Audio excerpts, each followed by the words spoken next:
we want to do a whole launch party down there. And the idea was to have Ryan come in on a plane and land in the water. Yes. Oh my gosh. Okay, count me in. I'll be there. Let's see if he'll do that, though. Right? Turn it on, cook it up, make it boil, let it soak. Is it hot? Is it cold? What degree? Spill the tea. Dad, I'm filming my podcast. Okay, the power of experience. Michele Zyska on leading SERHANT, New Jersey to new heights. Maybe you're leading us to owning New Jersey. Oh, I would love that. Wink, wink, Netflix. So welcome to episode 4, Tea with V with Michele Zyska.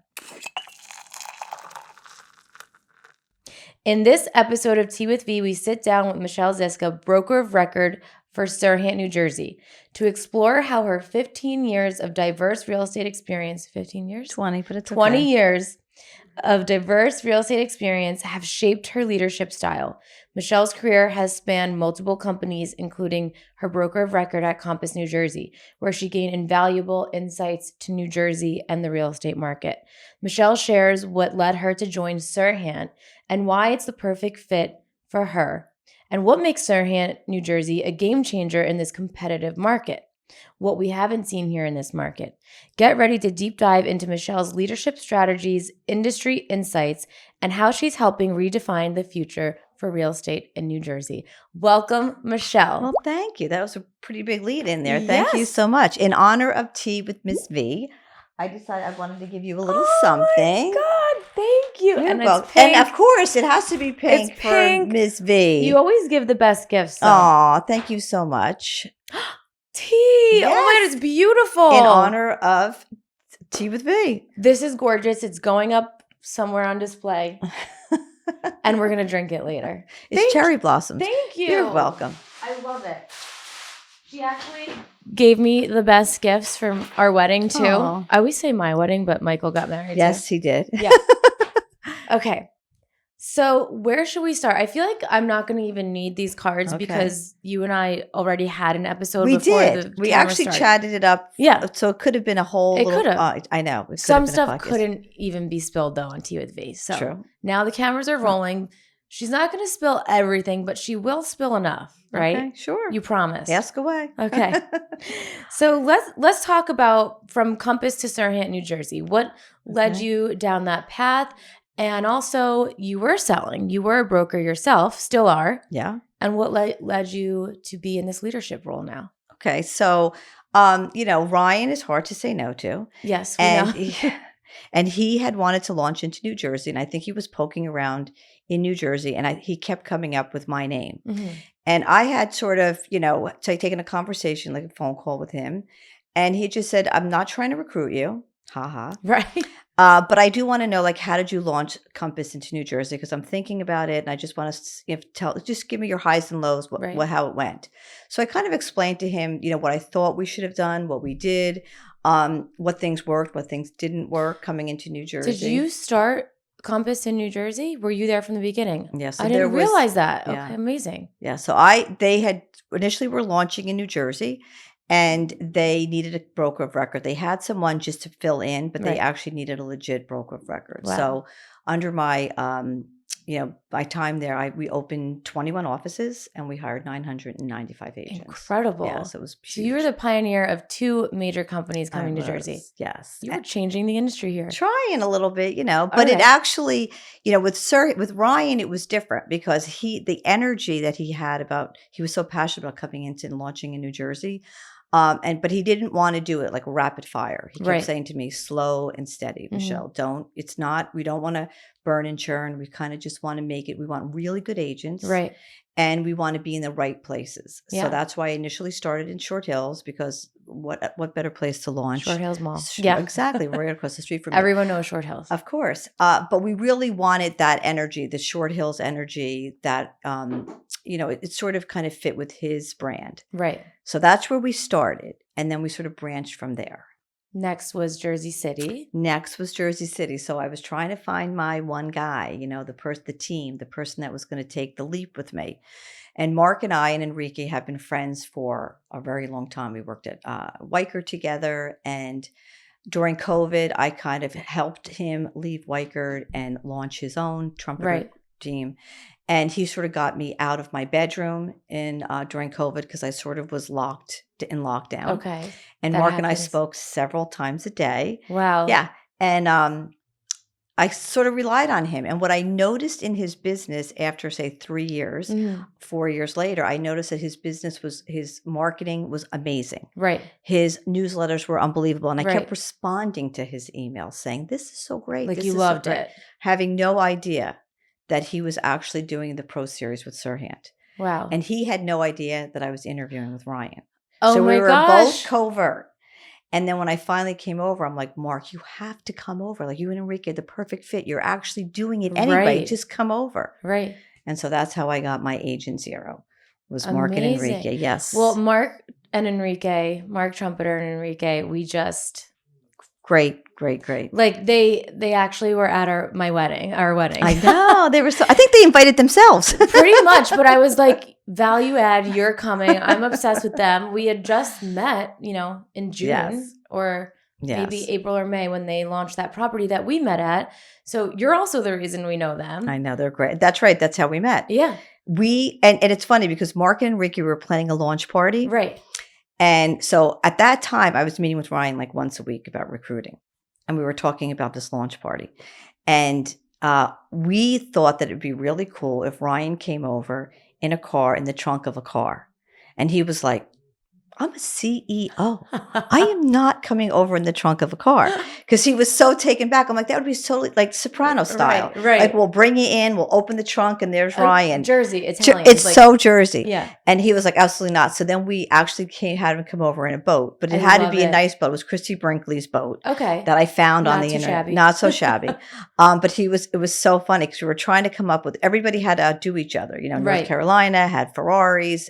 So we had to outdo everybody. Yeah. And I thought the trunk of a car would have been really cool. Right. But we did the boat instead. I thought the boat was fabulous. It was incredible. I saw it. It was a good launch. So Mark and Enrique had a launch at their property. It was Cliffside Park. It was $6 million. Yep. And it's so funny how whatever they say, like the thread in life or what is it? How like everything is happens for a reason, yeah. Right. Which I truly believe. And so Michele, I've heard of just probably a week before we went. So my friend brought you up saying, she knew that we weren't so happy where we were, but we were staying. We were about to sign our contract with Coldwell. And she goes, have you not met with Michele yet? Like, I know they're branching out and they want to be in Bergen County. And I'm like, no, I don't even know who that is. Flash forward only 1 week later. So I think she's a little psychic. But we got invited by Lori from Events. What's the name of her company? Events. By Lori. Who planned the launch party. Right. And she sent me an invite on DM. And I'm really bad at checking my DMs, like notoriously. But I saw it pop up and I was like, oh, $6 million in Cliffside Park. And it's, that's our area. It's right by where I live. Right. Like, yeah, I'll go to that. And it was spring. And I'm like, all right, let's get the team out. We'll go. And we walk in and we met you. Yes. We met Lori. Great. And then you were like, by the way, I'm Michele. I'm recruiting. Yes. Not really.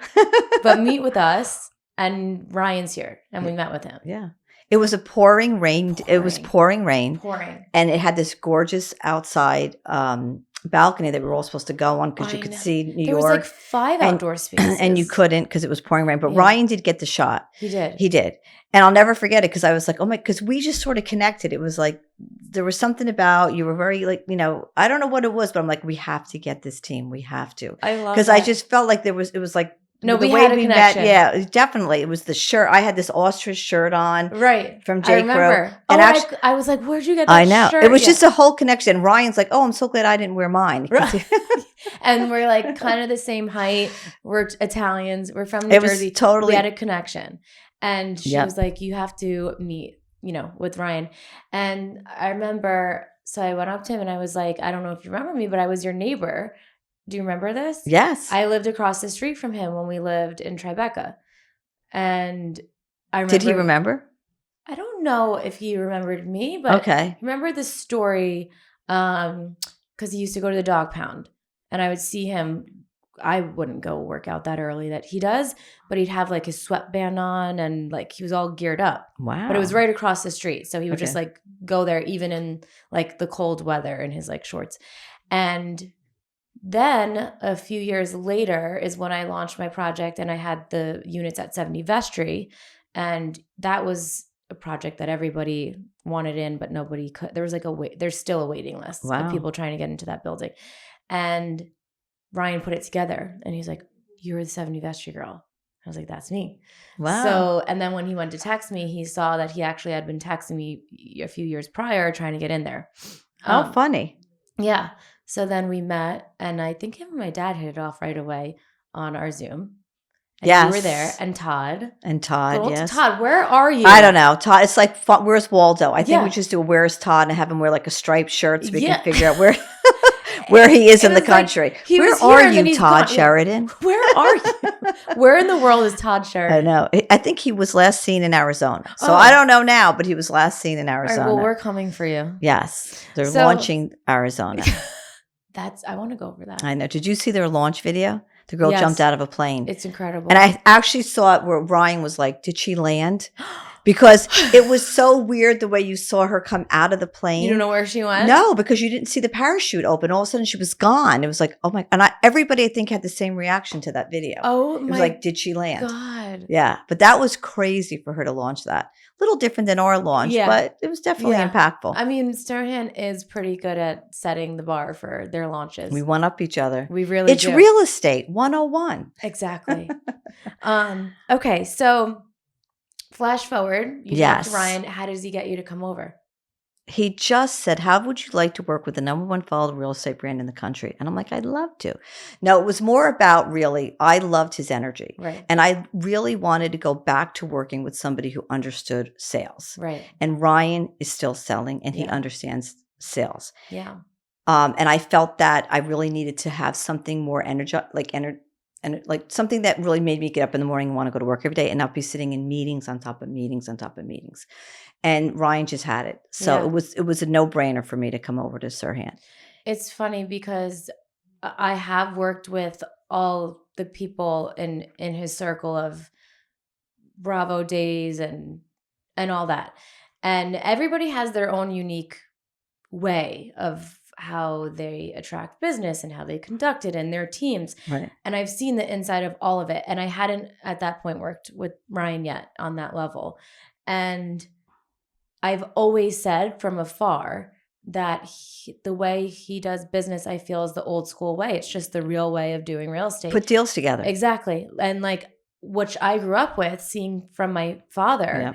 And, you know, my dad, like before he had any of us with all this camera lights action, like he was in the backyard with a selfie stick, like in COVID, like this is the property, come here, put my mask on, like, you know, no humility about marketing. We'll do whatever it takes. Yep. And that's how Ryan is. Like he will do anything that is out of the box for marketing that people might laugh at in the beginning, or is the old school way, or even the innovative way, but like, it works. It totally works. Ryan is very charismatic, but he also has this ability to put himself in the right places at the right time. Right. And when I first came over, it was like I said, every week him and I would meet and we would talk about recruiting. And he was like, Michele, just put me in the meeting. Mm-hmm. If you need me to talk to somebody, call me, text me. He would go into Zoom meetings with me on a Sunday. Yeah. You know, he was really available. Mm-hmm. I love that fact. And it's so funny. When I first came over, I went to his sales huddle and he's like, okay, you're going to have to speak a little bit. And every time we were talking, it'd be like, okay. The one in Soho? The one in Soho. It was my first sales huddle. And he's like, you're just going to have to speak a little bit. Yeah. Don't worry. And the room was packed. Yeah, I've seen, It was actually on Owning Manhattan. And I threw out there in my little speech that Aaron Rodgers had just signed a contract with the Jets. And I said, you know what, if anybody in this room has any connection with Aaron or knows the person who's, you know, like handling him, I'd love that to be our first sale. Yeah, that's incredible. So with that, Ryan, the sales huddle breaks up, and Ryan had actually said in the huddle that he was going to be at the Knicks game. And he actually made a comment about he was going to be courtside. So at 10:15 at night, I get a selfie with Ryan and Aaron Rodgers sitting courtside. at the Knicks game. And he's like, I told him that I had an agent that was in New Jersey. If you can find him an exclusive, he's yours. Incredible. Like that's the stuff that really he does. Yeah, He's really able to do that. I sit in meetings and he just is able to fire away. If you know somebody who, he actually has that person in his contacts. Right. I would have said Rolodex, but that would have totally dated we me. still use the word Rolodex around here. Don't worry. Yeah, no, everyone's like Rolodex. My That's father's Rolodex. celebrating 40 years in the industry, so Rolodex is still on the he table. asked Tara about a Rolodex the other day, actually. And what'd she say? What? It's in the computer. But I also love, he does put his money where his mouth is, which I appreciate. Totally. And this company is so different, which we'll get into, but even just that, yes, I feel like, even the vision, he is about manifesting. It does come to fruition, which is like not the typical dinosaur antiquated way of real estate. No. So it's very aligned with, the things we like. And it also makes sense. You can't bum rush a market and try to figure it as you go along. Like Ryan was very, everything we did, we really, it had to make sense for us financially, physically, in the right areas that we want to be in. Bergen County, with your office opening, Hudson County with the Trumpeter team's office opening, Short Hills. I've got Verducci. So it's sort of everything has to make sense. And he's not jumping fast. No, he's not doing that. It's very, we were very slow and deliberate. I loved in our original meeting what you had said.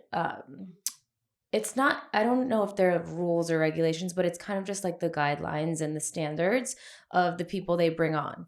And you had very specific standards. Find good people. Right. That was all he said to me. I want good agents. And it's like, it's so simple, but it's hard to find. It's really hard. It's really hard. Hard to find good agents. No, it's actually not. It's just the fact that today it's just hard. There are a lot of good agents out there. You just have to, they just have to be willing to move. And the other thing Ryan's a huge advocate for is he doesn't want to buy anybody. No. He wants them to want to come to SERHANT. It's not because we're giving you money to come over. It's that you believe in it. You have our vision. And that's really another principle of Ryan's. And I remember it was, a certain years in the industry, like nobody completely brand new, come after you gain some experience. Yeah. But I really liked that because I can't show somebody how to write a contract. Yeah.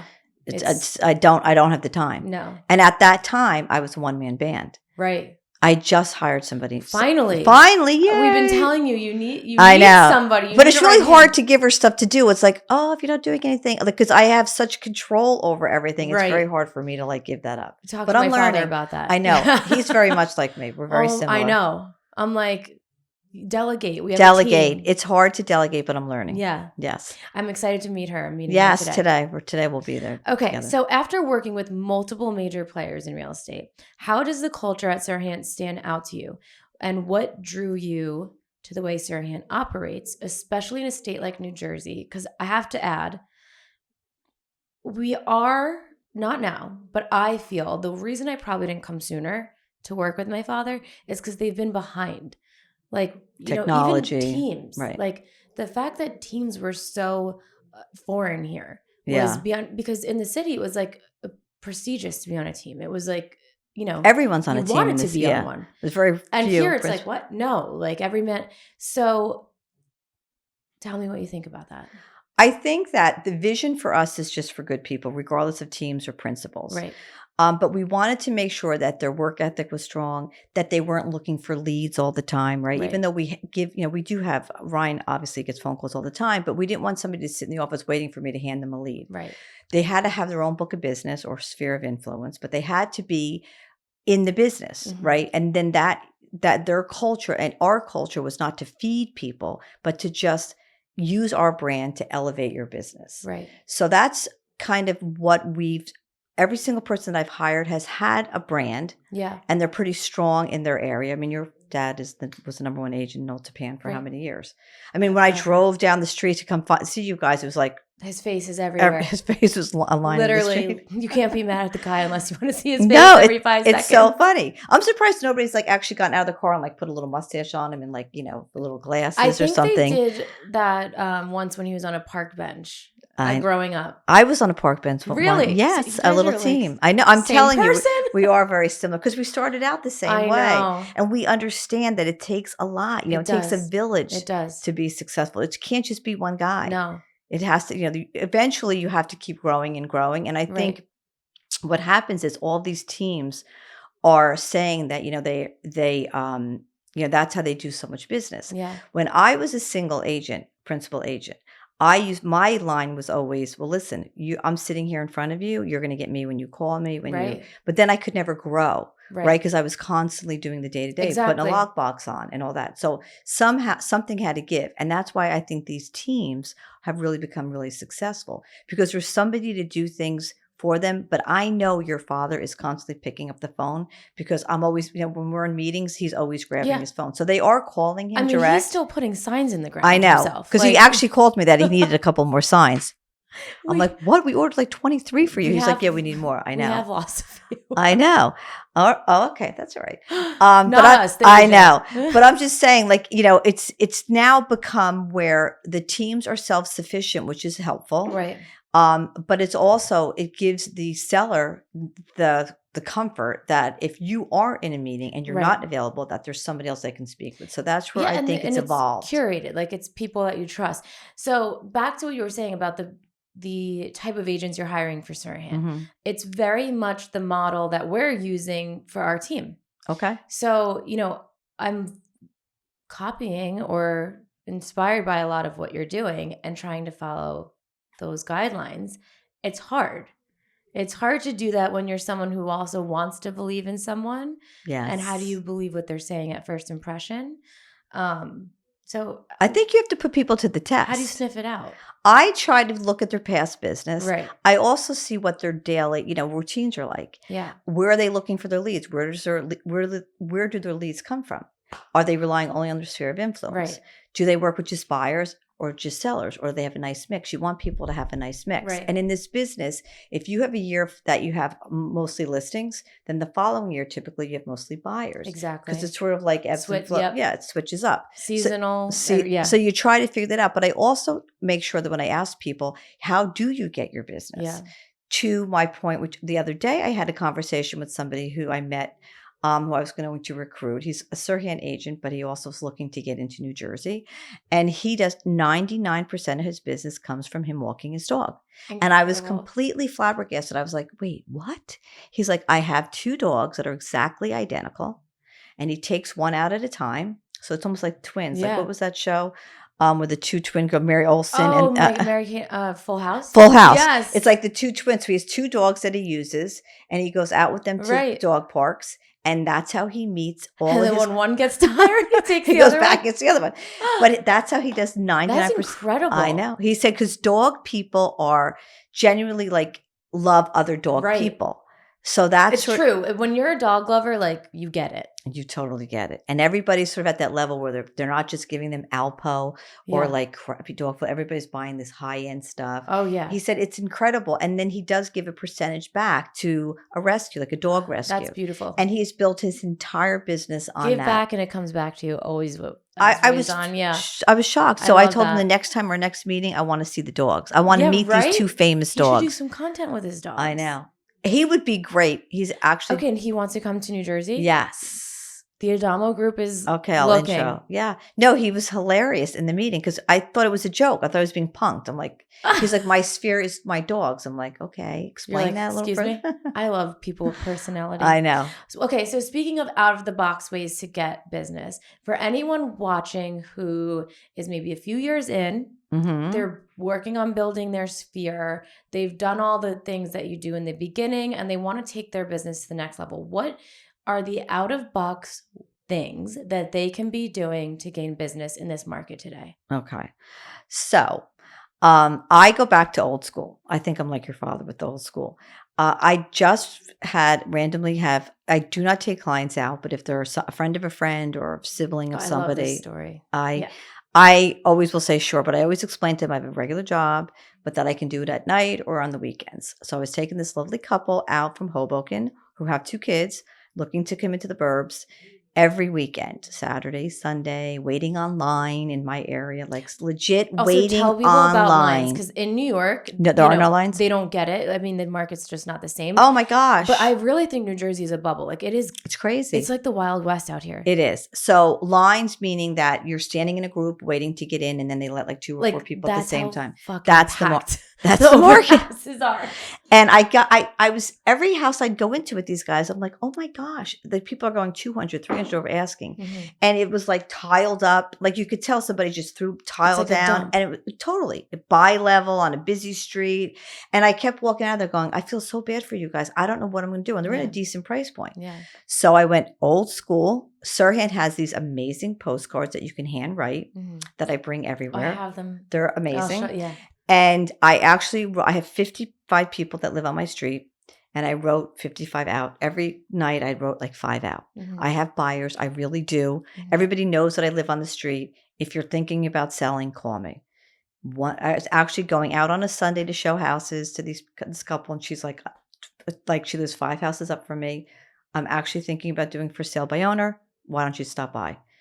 I opened the door to this house, and they were just like, they couldn't believe it. They loved it. It was adorable, charming. Don't you love when that happens too? It was a perfect house. I knew it was going to be the perfect house because I felt it. Right. Because I actually sold this woman the house in 2019. Incredible. So I knew that my clients would love this house. It's not all, crazy. Right. Chandeliers, gray and white. It's very like woody. It's very like subdued. Right. Beautiful street, my street.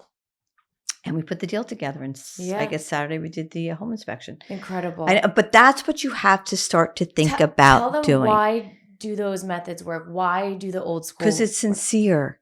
You're speaking from the heart. Right. You really don't. I wouldn't suggest doing it if you don't have a buyer, because then you just look like a person trying to get a listing. Right. I was perfectly fine with her doing for sale by owner. I didn't want the listing. I said to her, will you share a commission? She's like, absolutely. Just let me know what you're looking for. And I told her I'd help her at both ends of both sides. But I think you really have to show your worth, and I think today everybody's just waiting. The buyer. Yeah. And even to people who are thinking about moving. And right. I actually, if you come up with a strategy, I was just saying this yesterday in my meeting. If you've got a house that you think that you paid $300,000 for, and maybe you have a $300,000 mortgage or $250,000, but you can probably get $1,250,000, but you have nowhere to go. Right. Well, here's the thing: sell your house. I can probably get you $1 million that you can bank. You put that in the bank, you live off the interest, and you go into a really nice rental. How great would that be, with a concierge and a pool and a little spa, like a workout room? Right. You even have those listings here. Exactly. And sit tight for a year. Right. Hold on to it. Find out where you want to go. Your interest off the money will be paying, the rent, and just sit tight for a little bit and wait. And then you can pounce on something. Maybe the market will dip. Maybe you'll find something you really like. And that's it. Yeah. We have to be creative in trying to get them to move. And I actually, on my downtime, which, I actually go and look at rentals. Oh, really? And I've gone to about 5 in my area, just because if I want to displace somebody, I could say, I was there. It's really nice. I go talk to so-and-so. Like I get to know. Okay, you have to come to Park and Arbor today since you're up here. Okay. If you haven't seen it yet. I think I did see that, didn't I? Or no, maybe not. Maybe. I know I went to one of your rentals. It's like very luxury amenities. Yes. Okay. Beautiful. They have a room where you are, where if you had guests but you don't have room, isn't that incredible? They can stay in that room. It's like a little hotel room. I'm like, this is literally perfect. A hotel room that you rent for the night for your guests to stay. Perfect. I would love to do that every night of the week. Yeah, no, seriously, with my kids. Okay, you go into this little rental place, right, and I'll stay here. No, but I think that we have to come up with solutions that are beyond just me selling your house. It's more like, okay, you don't have a place to go. I'll find you the place to go. That's the beauty of this business. Connect you with the person who, because on those sides you don't get you don't get any commission typically. Right. It's a rental place. Yeah. But they're high end. parking Well, under. we pay out, so Yeah. a lot of But I'm them, just yeah. saying, like, you got to Exactly. come up with the next thing that they're going to go to Right. if they don't have a second house on the shore Right. or a house in Boca. Like, you have to be thinking long term. Like, you You have can't just be thinking what's in front of you at the moment. No, and that's what I do. And that's why you serve your clients the best. I did. And this couple so excited at the home inspection. They were like, oh my gosh, I can't believe we're going to live here, blah, blah, blah. And they didn't have to compete. And now they're your neighbors. And now they're going to be my neighbors. Yeah. That's a beautiful story. It is. And what's twofold about what you did there, right? With the handwritten card. Like, how long did that take you? Not long. I mean, I did literally a minute or 2 minutes each. And I just wrote the same thing, Right. 2 sentences. I have Simple. buyers, very simple. And like you said, you were hanging out, watching your show. Watching my doing TV shows and watching my baseball games, whatever I was watching, just sent a couple out. Minimal effort. Minimal. And twofold why it's incredible is one, it is old school. Like Michelle was saying, nobody does it anymore. No. So the person receiving it, they're like, oh, A handwritten note. This is different. Yep. Like, I like that. And two, it is genuine. It's not like, here's the, 1,000 mailer I'm sending out to everyone that I don't even, this was intentional. Yes. And that hits home and it's different. I remember my first boss and mentor, when I was working in Brooklyn, I did little personal things like that because I am my father's daughter. So that's like where it totally makes sense. And like whether it was closing gifts that were very specific or handwritten notes. And I remember her saying to me, and I think about it often. And she says, you're going to make it in this industry. And I'll tell you why. Because you have something that you can't be taught. And it's that stuff that brings you a long way. It totally, especially the return of business. Yes, and it's so simple, and I don't think people understand how simple it really is. Our business, it's sales. Oh, I love that. So I have the SERHANT. Oh, I love this. And then I have like fun little ones that I, want to send out. Yeah, to people like I just met, and I don't want them to feel like. Yeah, you're sending it to masses. Yeah, it's like you want it to be very, very, you. That is you. From the desk of Victoria Demo. I love that. Yeah. So send a bunch of those out. You have to. You have to start being creative. Yeah. Going in these lines, and then being 25 offers coming through. Who wants to deal with that? Mm-hmm. And these poor buyers are such anxiety about writing up offers, and then they tell you, oh, there was 25 and you were number 12, and you're like, oh my gosh, I went 250 over. What could that possibly be? I had buyers like that it was such a grueling process. Like I felt so bad for them in it. There were open houses we would pull up to, and they had this cute, beautiful girl in the car. So baby. So we wouldn't want to bring her in and out every time. And we would just look at each other and be like, keep going. Next. Like, we're not even going to go wait online for this one. Like, it's ridiculous, but it's happening. I know. We can't get out of it right now. The way we get out of it is to send those cards, make people want to move, but show them the place that they can move to. Yeah. That's like the goal. It's like, show them, like, it doesn't Create have that for them. Especially when people can't vision it themselves. No. Which is hard. But you show them, because it's always about their motivation. Yeah. And whenever I go into a listing appointment, it's what's their motivation? Why are they doing this? You got to show them, like, that right there, what Michelle said. Understanding them. That is the one thing that I see the biggest downfall of why, some agents aren't successful, because you're just talking, you're not listening. And you have to have empathy, or first put yourself in the seller or the buyer's shoes and understand where they're coming from. Yeah. And then you keep hitting home with that. Exactly. If your seller says to you, I want to move to North Carolina to be closer to my daughter. Right. So every time you're on the phone with her, you say, listen, you called me in because you want to move to North Carolina to get you closer to your daughter. That's what we're doing. That's what we're doing here. Like, remind them of. Keep reminding them of why they're doing this. Exactly. And then it just reinforces, oh, yeah, you're right. I do want to move closer. And they feel understood. Yes. It's not like you're just a cheesy car salesman who's like trying to make a commission. Like, I am actually understanding the position you're in as a human. Right. I want to help you get to the end result. I want to help. That's why you called me. Okay. I want to go from lessons learned from Compass. So what were some key lessons that you learned while leading Compass New Jersey? And how did those experiences help you do things differently here or pioneer here in SERHANT? Compass was really a machine. So the recruiting process was very different at Compass. Mm-hmm. We had a recruiting team, an agent resource. Oh, really? Yeah.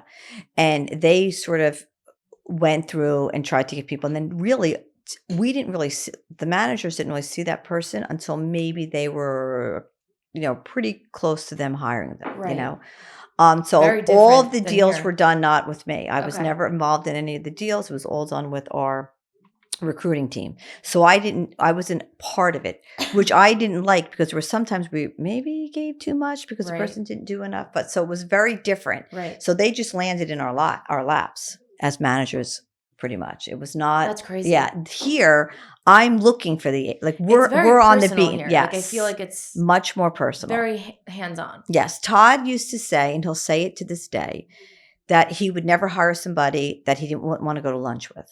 Oh yeah. And we went to lunch. Yes. And I've sort of stuck with that mantra. He's Yeah. right. Because the last thing you want is for your phone to ring and go, oh my gosh, do I have to pick up that phone right now? I know. You want to pick up the phone for your agents because you want to hear about, we don't only call each other when there's bad things, right? It's like, I want to hear about things that are, yes, the good things that are happening. That's sort of the little group of people that I've built. One of our agents the other day put a deal on contract, and a week later, we didn't even know, brought it up in me, and we're like, call us and tell us those things. Like, one, we have to know. Right. The wins. We want the wins. Yeah, we want the wins. Yes. I'm actually loving this conversation because I'm learning so much from you. I feel like if I actually had an identity crisis myself where I was like, I was just used to selling, right? Like I was in charge of my own business. I would just sell the house, deal with my clients. Like that was it. Now, it's almost 3 years, 2.5 years that I'm with my dad and in this completely different role of running, managing, leading a team. And now that we're here at SERHANT, it's like taken us to a completely new level. Right. And I'm like, oh shit, this is real. Like we are running a company within a company. Like this is a real thing. And I'm like, okay, I'm not selling by myself every single day, but I'm kind of doing what you're doing where I'm meeting with agents every day to see how they're doing, a good fit for the team and how they're doing, and the hiring, and it's a completely different role, which you went through from sales to now the position you're in. Yeah. Tell me about that shift.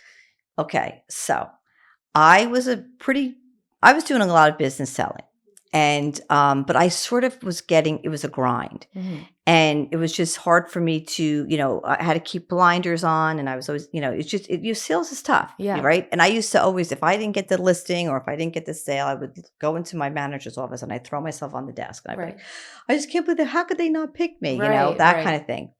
And she would say, listen, not everybody likes Julia Roberts. Like you got to suck it. Like there are people that aren't going to want to choose you for some other reason. They chose somebody else. And, but what kept resonating with me is that I wanted to do something a little bit more. Yeah. And my son, eldest, wanted to go to Jack wanted to go to private school. Okay. Seton Hall Prep.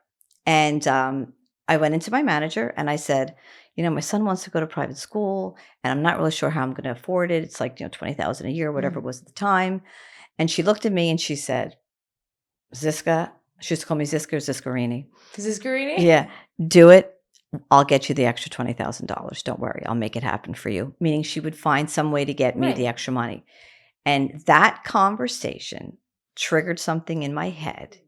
And I felt like I wanted to do that for somebody else. Wow. Because as managers, we have to know the pyramid, why are you here? Right. Is it to keep your lights on? Right. Is it because you want vacation money? Right. Is it to put your kids in private school? What is it that's motivating you as a salesperson to come in every day or to make phone calls or to sit open houses?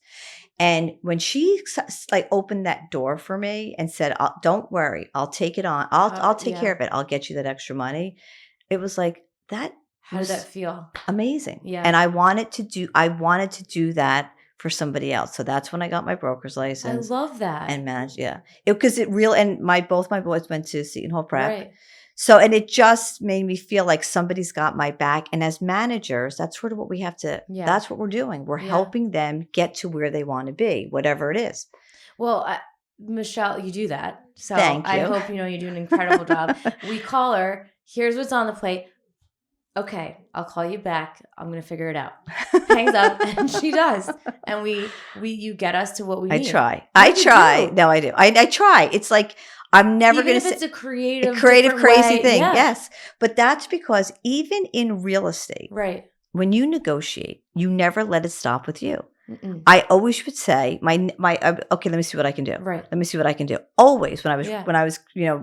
if we were negotiating for a property and we were 10,000 apart, okay, let me see what I can do. I never said, nope, it's going to end here. Never. Well, that's why you're so successful. But I also learned that even growing up, not just in real estate, like from my parents, my dad, you don't take no for an answer.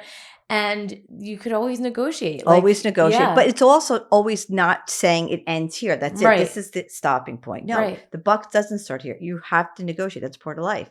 So for me, it's the same thing with real estate. Yeah. It's the same thing with managing. I was in a meeting yesterday with a team. Yeah. And they want to open a commercial division of SERHANT. I said, we're doing it. They were like, what? I go, yeah, we're going to do that. We're going to do it. I love it. We need that. We need it. I have a great team that does commercial, and they want to make it a like SERHANT commercial New Jersey. Done. There we go. They're like, it's that simple? I go, yeah, I'm doing it. That is some tea spilled. That is tea, because I don't think Ryan even knows it. All right, you heard it here first. Yes, Tea with V. We're doing it. Commercial real estate division. Do you know the amount of times we get these calls and we're like scrambling to for find a commercial someone? agent? Yes. Why is that so hard? It's so hard. We all do residential, and really, commercial is for the big. It's niche. It's like an old. I hate to say it, but it's like an old man. It's like a man's club. No, it really is. It really is. I always said, because I dabbled a little bit in commercial in the city. Residential is emotional. Commercial is a numbers game. It is. Like, it doesn't fucking matter what you're selling, what you're doing. Does the number make sense? Right. Am I profiting? What does it look like? Where's the commission split? Like, how is it structured over a few years? That's how you get paid out. Right. Same as rent. Yeah. You're not pulling on any heartstrings. Nope. Rent, I always said renters, it's a numbers game with them. It's just like when you have a car, like when I go in and buy a car, right? I don't even care about how much the car you could ask me how much my car was. I have no idea. Right. It's like, this is what I want to pay monthly. Right. Figure it out. Right. Yeah. Tell me how much I need to bring to, when I want to drive away with it. Yeah. It's monthly figures. And that's what commercial is. You're right. It's not about personal. Oh, the backyard. Oh, I love this. It's not. No. It's like, the numbers make sense. This is what we can only afford to spend per month. And so this is what we'll rent. You negotiated every lease you have. Always. The last car I leased, me and my husband both brought my dad when we were. Oh, your father. That's great. And the guy who was signing at the end, and he's like, don't bring your negotiating father back here again. We're done. It's over. Exactly. Because everything's negotiable. Everything is negotiable in life. That is some major tea. If they tell you it's not, even at the dentist, I'm telling you. Really? Everything is negotiable. Wow, I didn't know the dentist. I mean, I just had my teeth cleaned yesterday. I didn't know I could negotiate. Everything's negotiable. If you want to get work done, Invisalign, I negotiated my Invisalign. I'll have to. My son is getting Invisalign. I'll have to send him to you. I'll send him to you. And then everyone I send who, I was like, make sure you throw my name out there. Rate. That's it. Exactly. That's great. Everything. Yeah. Except there's one time in life I begged my father not to come in negotiating, and it's when we went wedding dress shopping. Aww. I said, please do not embarrass me. Aww. You're not negotiating at Monique Loulier Vera. No. We were buying the dress. Whatever the prices we're buying. And I remember the bill came down to sign, and he I could tell wanted to I'm like, don't do it. That's great. I love that. That was the one time he didn't. Okay. Talk to me about the future of SERHANT. As SERHANT continues to expand in New Jersey, and now this commercial is amazing, what do you feel and see for the future of the brokerage here? And are there any new exciting initiatives that you're particularly excited about? Well, I just spilled the beans about commercials. So I'd actually feel as though we're really starting slowly, right? So we're going to continue with that, hiring the right people. I'd love to get sustainable. Yeah. I'd love to get down the shore a little bit. We're in Long Beach Island. But maybe a little north of that, maybe Monmouth County would be nice. Mantoloking, Spring Lake. You're manifesting that. I literally met with someone yesterday, and they're like, "Are you Mantoloking?" I'm like, "Yep, we're getting there. We'll be there." Yeah. But I do have Long Beach Island, and Long Beach Island is amazing. Oh my God. Aaron we have a private listing, $12 million. Incredible. I know. It's a gorgeous brand new construction home. So they're doing Long Beach Island, which I always thought was not like people didn't go in and out that Yeah, I didn't frequent. know it was that popular. It's I mean, we grew up crazy. going there. My family has a house in Beach Haven West, and we used to go to Love Ladies, and it's very particular. Like, not everyone goes there because it's a little further It's out. far. It's far. It's far. It's But a J. Like, you're not turning around and coming home. No. Like, you're staying. You're You staying go there, over. You're staying. You're not crossing back over that bridge. No, the causeway. It's not exactly happening. the giant. Yeah, The exactly. causeway. But it's a very special place. It's not all houses on top of each other. No. It's just, and this is the Beach House group.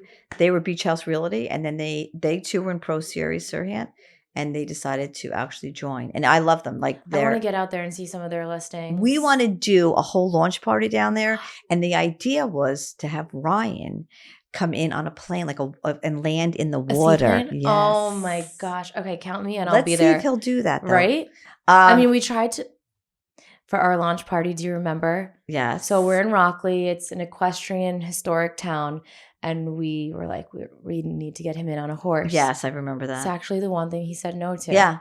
Well, I mean, because you just never know how the horse is going to react. And it would have been weird if he just walked it in here. That would have been strange. What do we do with the horse once he gets right. here? Yeah, that was true too. Right. No, it's hard to come up with these because we all have to outdo each other. Yeah. It's a sales thing. We're very competitive people. We are. I'm very competitive. Shoot you over marbles. Just saying. Like, I want to win all the time. Oh, we're competitive. We're competitive to be Michelle's favorite. We're always every time she walks into this office, Michelle, are we your favorite team? Or I can't say that. All right, I can't tell you who's my favorite. Just like my kids, I can't say who's my favorite. We don't have favorites. We know, though. We know we're your favorite. And I know when this airs, Mark Trumpeter is going to be calling me right away and saying, "You are not Michelle's favorite." Exactly. It's me. And Verducci and Christian. There's a lot of them. Tony, he'll do it more subtly though.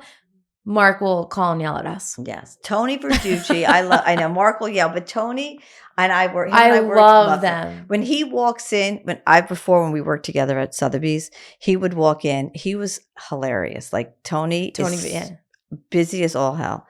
And I would like chant Verducci's on fire.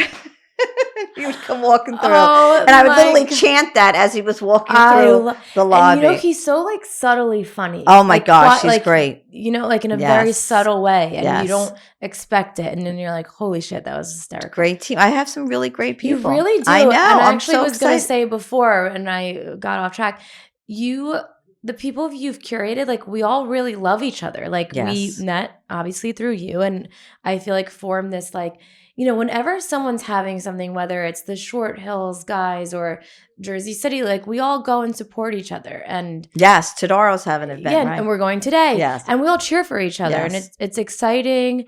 And I feel like even though we are competitive, we're all wanting to see each other succeed. Yes. And the difference there is this.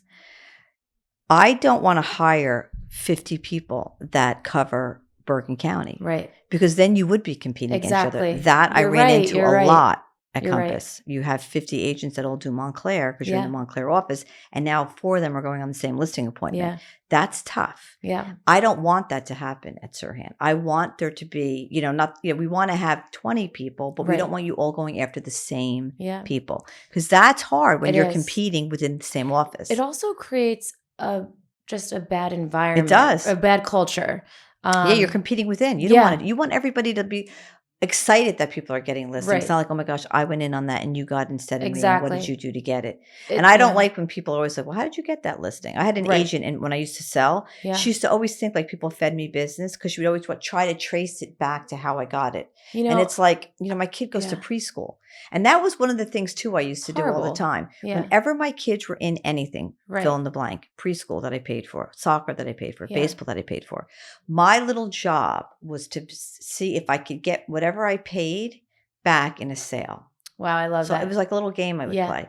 I'd like sit next, and not that I was real salesy, but I always was dressed nice. I never came in with a hooded sweatshirt. It's networking. And I was always, just got back from an appointment. And that's sort of how I people looked at me differently. Yeah. Never went food shopping in the middle of the day. Right. Don't go food shopping in the middle of the day. Why? Because they're going to wonder what Because you're if you doing. run into somebody and you're in like a hoodie, they're going to think Yeah. you're not a full-time realtor. Yeah, you're right. part-time. You're flying through the So ShopRite or smart. King's in the middle of the I day. mean, I just order my groceries. Yes, better idea. But I never did that. And if I was always dressed Right. and running in and running out. So Yeah. if I met somebody, it was like, oh my gosh, I'm running in to get blah, blah, blah. Yeah. But I always say to people, don't go shopping in the middle of the day. Wow. Because if you meet somebody, they'll think you're, Right. you're Exactly. part-time and you just do it part-time. Unless you're picking up a listing gift and make it known and Yes, clear. but then you have to be in like the gifty Right, area. And I can't exactly. be driving, going through the fruits and No. vegetables. I'm actually thinking about joining this members club, which I'm excited about. Nice. And yeah, it's for networking. You got to network. No, it's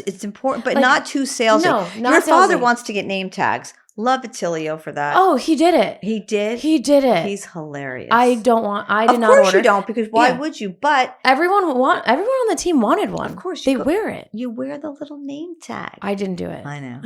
It's tough. Like you came from a company, not Compass, but that wear name tags. And it is like, I'll never forget doing an event for SERHANT, and I thought we should do name tags. And they were like, oh, no. Yeah, no.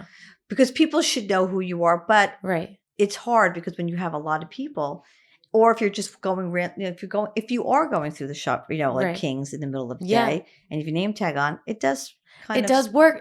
That's the old school in you guys. It is. I know. I Your mean, father was and- saying, I'm like, do it. Let's see. Listen, our Gen Z agents wanted the name tags. They Right. were loving it. All right, so see if it works. The test. Let's see if it works. exactly. If it does, we'll test it out. We'll all They get name picked their tags. color. They got gold or black. So As long as they don't put like gems on it. I don't know. right, rhinestone Yeah, it out. No, I'm not a hot glue girl. No, Never had one. No.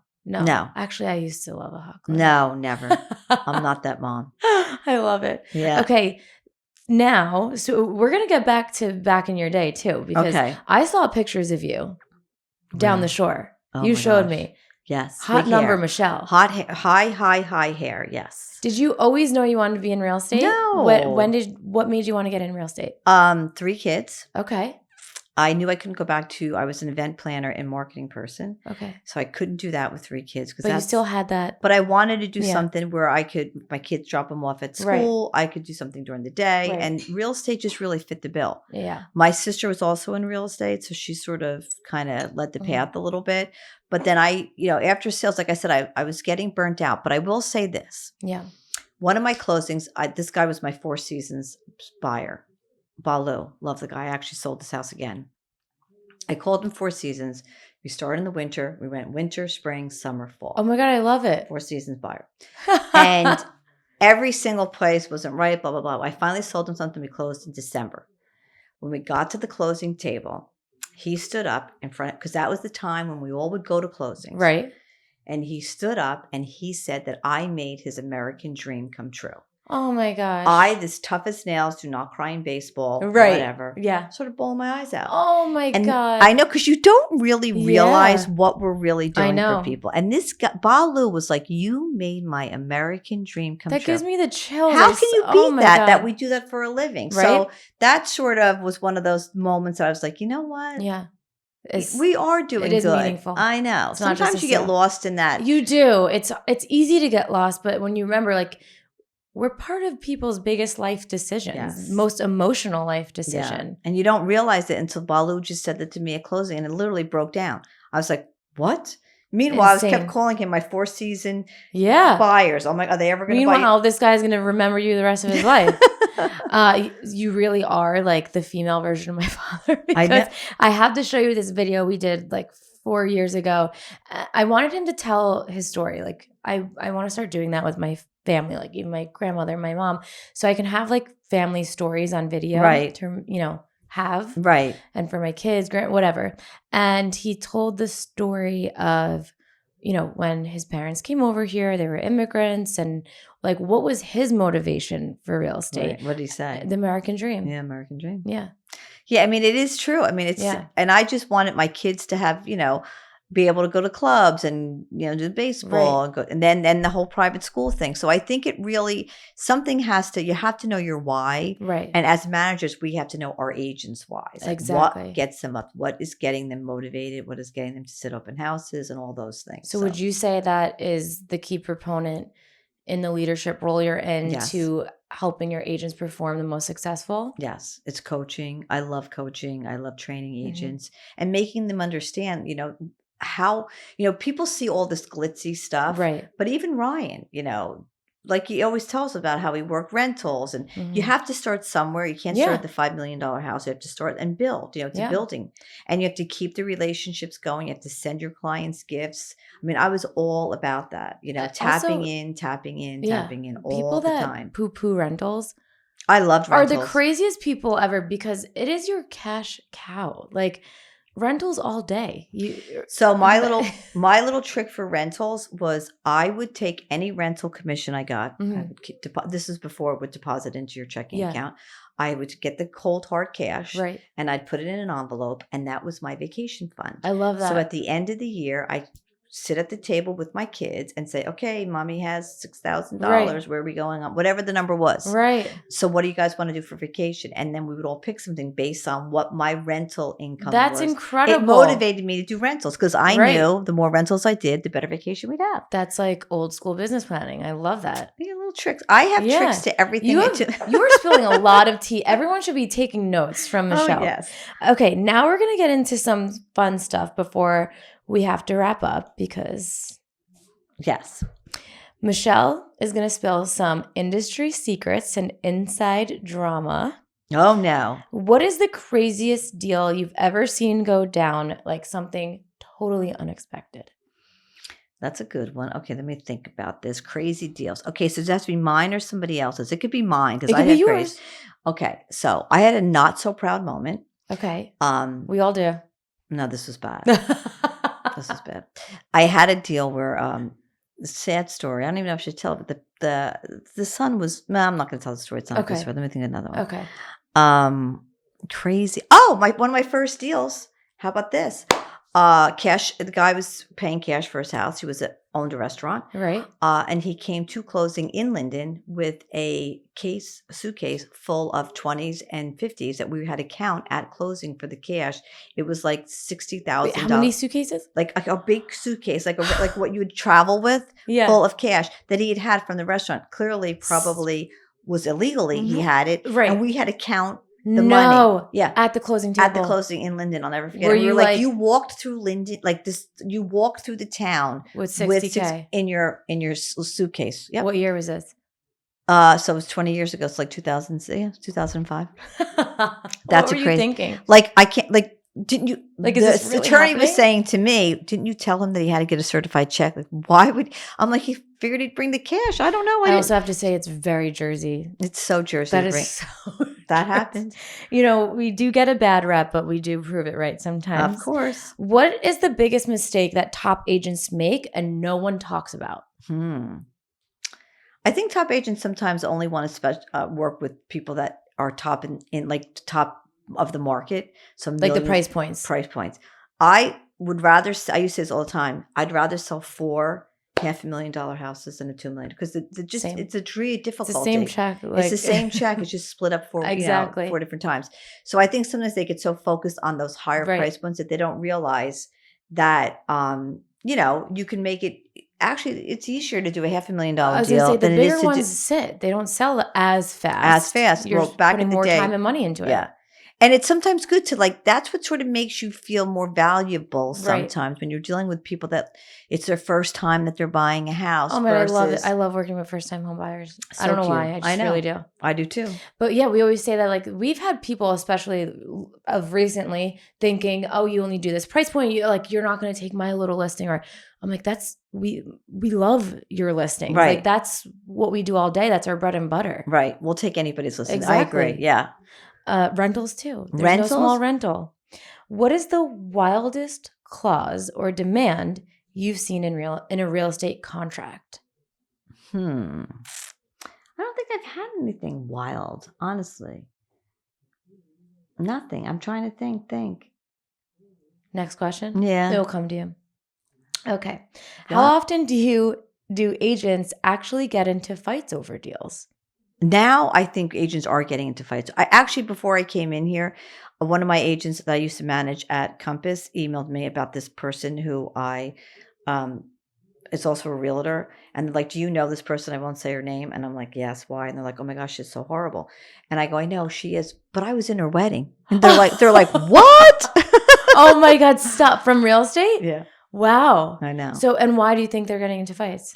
It's just because the fact of the matter is that if your client, if your buyer has one little thing that they don't want, like about the house, you can go to offer 2, 3, 4, 5, 22. Right. There's so many backup I offers know. that the sellers We don't had 3 care. bidding wars last Move. week. Yeah, it's terrible Yeah. now. There's no, like, it's like you pick somebody, you should be picking them, and that person should not feel like there's a gun to their head, Right. that they can't, if there's something wrong with the sewer line, that the seller should pay for it. Exactly. You know, not that they'll go to buyer 2, buyer 3, Right. buyer 4. I don't think that's right. Somehow we've got to figure it out. I know. This leads me to a question that's not on here, actually. Oh, what's that? I want to know Michele Zyska's Yes. opinion Uh-oh. on, we're a year in now on buyer's agreements. How do you feel about them? You know what? I think that if you're a heavy buyer's agent, I think it's good, because I think it actually locks you in with the buyer, and the buyer has to perform. Wait, for people that are listening and maybe don't know, can you explain? It just basically Yeah. is saying that you're going to work with Michelle or Victoria for the length of the time that takes you to find a property. It's like an exclusive with a buyer, like you have an exclusive with a listing. Exactly. Now, back in the day, we used to have buyer Yeah. agreements, but nobody ever signed them. Right. And even if they did, it really didn't hold up in court. It didn't Yeah. matter. It was just something that as buyer agents we wanted to do, Right. just because we wanted to make them feel like they should be Mhm. working with us all Exactly. the time, and not just walk into an open house and then use a listing agent. Because the famous line is buyers are liars. Right. But then the tables turned, Mhm. and now everybody wants to use a listing agent, because people Yeah. found out that if you use a listing agent, sometimes they'll adjust their commission. So then everybody was trying to use a listing agent. But now it's flipped again, where people now want to be represented. If you use the listing agent, sometimes you're not. Then Yeah. that listing agent has to become a transaction broker. Right. She can't Do both, tell you, yeah. right, she can't do both. So now it's sort of flipped. And I think you should understand the relationship of what they're doing. Mhm. And I have to tell you, before any agreements ever were signed, when I was when I was working with buyers that I really didn't know very well or whatever back in the day, I would make sure by the second house that I showed them Right. that I would say, just so you know, buyer agents do not get paid until they go till they get a commission. We're not punching a time clock. No. Nobody's paying me an hourly fee to To take do you this. guys around. And I can't tell you how many buyers were shocked by that. They really thought, They didn't know. oh no, how would they know if it's the first time they're ever doing Right. it? So to me, you have to somehow casually mention that. I used to in conversation. Right. Like, I don't get paid until we close. Right. So you buy something. If you never buy something, I don't get paid. Yeah. Like, they're shocked at that. So I think people have to Where do they think it's coming from? they think that like I was punching a clock with whatever company I Right. worked for, and they were paying me an hourly fee Crazy. to take them out. Yeah. So what is your overall feel on how it's I going think to it's- impact our industry? I think it's just going to, I think we're making too much of it. It's a piece Agreed. of It's paper. not much different. It's not. Just sign it. If you don't want to sign, you sign the touring one. There's so yeah. many options that you have that you can sign. It doesn't have to be you're committed to me for the rest of your life. It could Right. be you're committed to me for this day. Right. Any properties that Just show date you them. today. You don't have to marry them. Right. Exactly. So I think that I actually think it's going to help a lot. I of do people, too. especially new agents, because it's hard in the beginning, at least from my experience, to be working with a buyer and know, right? It's like dating. You're like, are they dating other people? I Right. don't know. Like, I can't ask you it. can't. But now you can. Now you have clarity. Yep. So I think it's great. I do too. Okay. Real talk on agents and clients.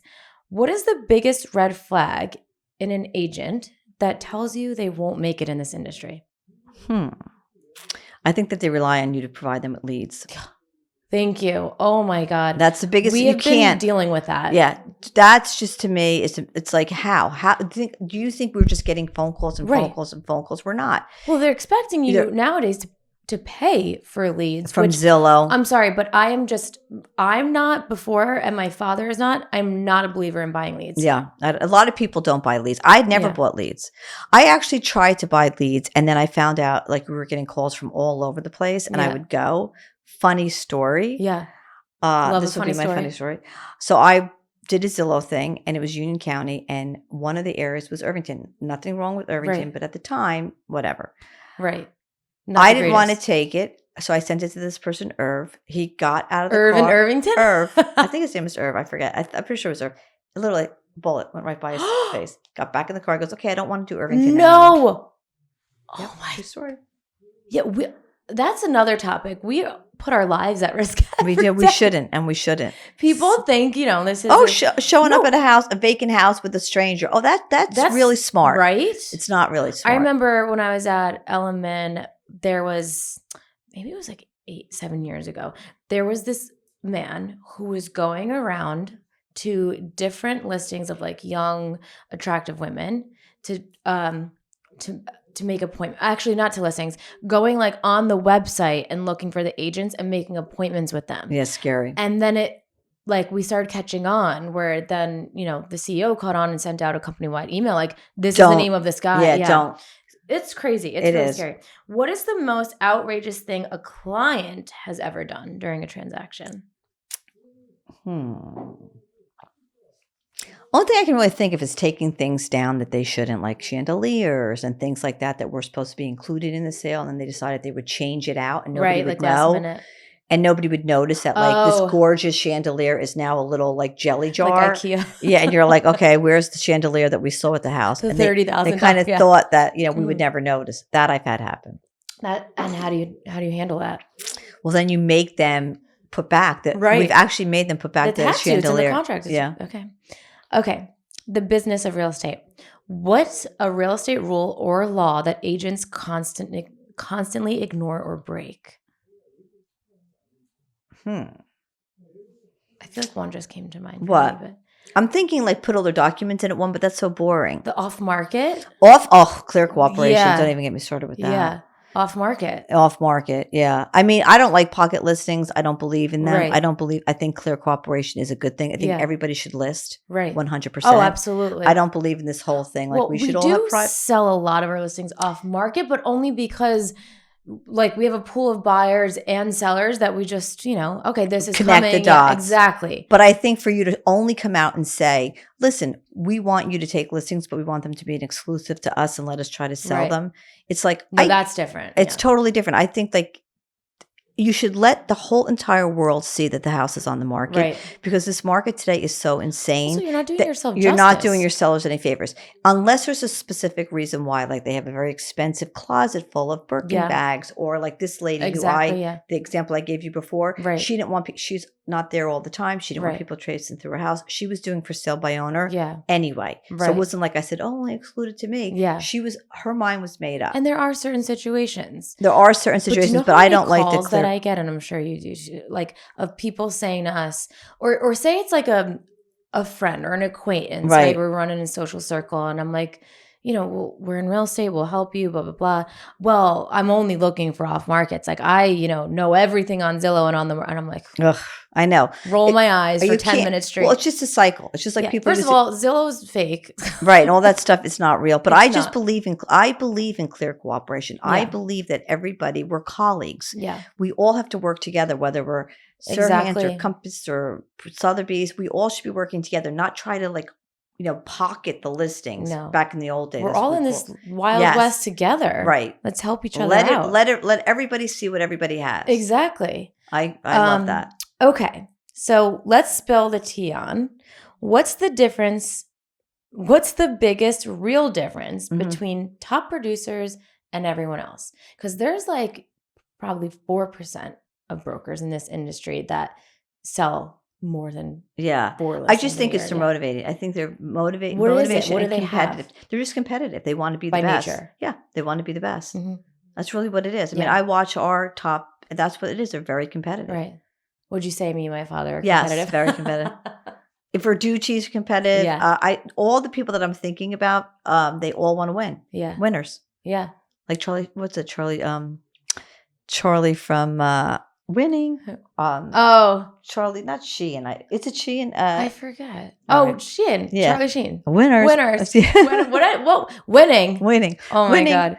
Exactly. That's us. We're winners. Yes. We're winners. I like we're winners. What's something shady that you've seen happen in a deal that no one talks about? Shady. I mean, I know you just told us that you had a closing with a bag of $60,000. Yes, cash. that wasn't really shady. The guy was just silly. He didn't understand that like cash didn't mean you come with a luggage full of cash. Shady. A lot of people sort of I'm trying to think. With realtors, with buyers, I just think most of the time people are doing something shady. It's they want their own buyer to come in and they'll tell, you have to do this or come up to that or things like that where they don't level the playing field. They don't make it fair. That would be mine. It's 1 p.m. Oh my gosh. Okay. Okay, so fine. I'll leave it to a few questions. Okay. I'm gonna halt on the real estate because we got a lot of tea from you. Okay. And I'm gonna ask you some rapid fire fun questions. Okay.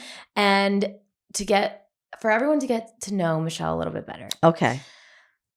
So I recently just learned that you're not a foodie, so I'm not going to ask you, which is crazy to me. I know. Because you're beautiful Italian from Jersey, and it's just crazy to not be a foodie. But what is your favorite restaurant? Favorite restaurant would have to be Ferraro's in Westfield. Okay. Never been. It's a classic Italian. Classic Italian. Yeah. Why do you love it? The pasta vodka is really good. Okay. Chicken Parmesan, my kids love. Okay. So I do love Italian food. Yeah. But I just don't. It's just not my. Don't go for it. No, I don't have to have the best. All right. Of the Favorite best. show you're watching right now?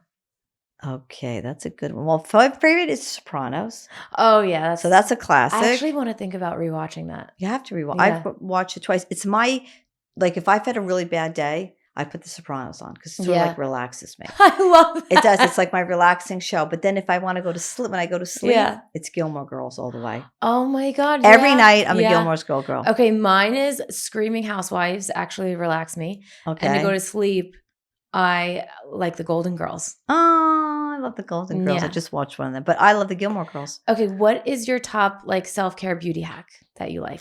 Beauty hacks. So I let's see, chopped.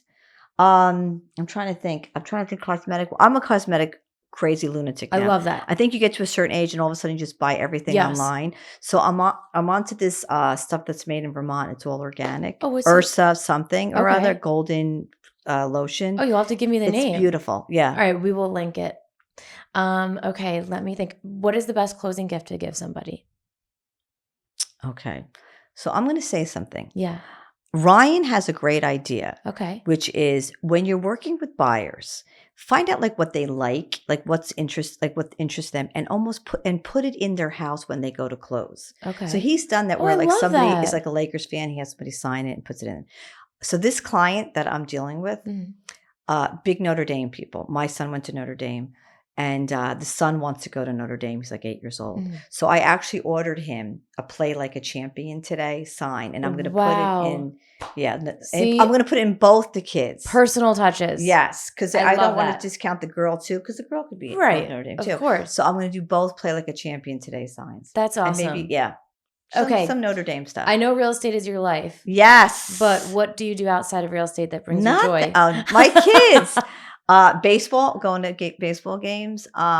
Big Shore, Jersey Shore person going to the boardwalk or going to I love being at the. I can't wait. It's coming up. Not the boardwalk so much. I mean, what boardwalk do we have? Point Pleasant. But the beach I'm a big beach girl. Me too. But I do enjoy hanging out with my kids. Yeah. My daughter's in Burlington, Vermont, so I truck up there. Vermont. And you love Vermont, so I'm going to have to take you up there. Yes. Yeah, so we do some spa days up there. Love that. So try to relax. Exactly. Relaxing, it's important. Try is the key word. But your phone's always buzzing. Okay, give us your last biggest takeaway from Michele. Piece of advice. Piece of advice? Yeah. Just work hard. Be motivated. And you know what the simple. biggest piece of advice is? If I could give it to one piece of advice, answer your phone. And seriously. You hear that? If it's a Sunday at 2:00, pick up your phone. Pick up your fucking And if you can't, text, hey, I'm in a meeting. But is there anything I can help you with? Pick up your fucking phone. Pick up your phone. Seriously. That's my Just answer the phone. That is my success. If you asked me, I always picked up the phone. Honestly, and I was doing my makeup this morning and I always have my phone on a stand in front of me and I saw a DM come in on our Instagram because I guess we had missed the text and he's like, call me. I saw your new project launching right next door. Called him right away. He's in Florida. You're going to love this, actually. I won't say where he is or who he is. Right. But he's on a New Jersey team here. Right. And he's on a Florida team. Okay. And he does a lot of business in both. And I said, well, why aren't you at SERHANT with us? He goes, I've been thinking about it. I think what Ryan's doing is amazing, blah, blah. So he's coming in the middle of April to meet with us. Perfect. Love that. And has a buyer for the Rockley. Wow. So see, Pick up your phone. phone. For God's sake. That's what I say to everybody. Pick up your phone. Speaking of working hard, we actually have to run because Yes. we're going to a listing, which we're super late. Before, yes. Don't kill us. Yes. But thank you so much, Beautiful. Michelle. Thank you. You spilled amazing tea. Oh, good. I'm glad. And I think this was super inspirational. And if you have questions, write in because we're going to bring her back for another episode. Okay. I love it. Thank All you. right. Thank you. All right. Bye-bye. Did we do it? All right. Bye.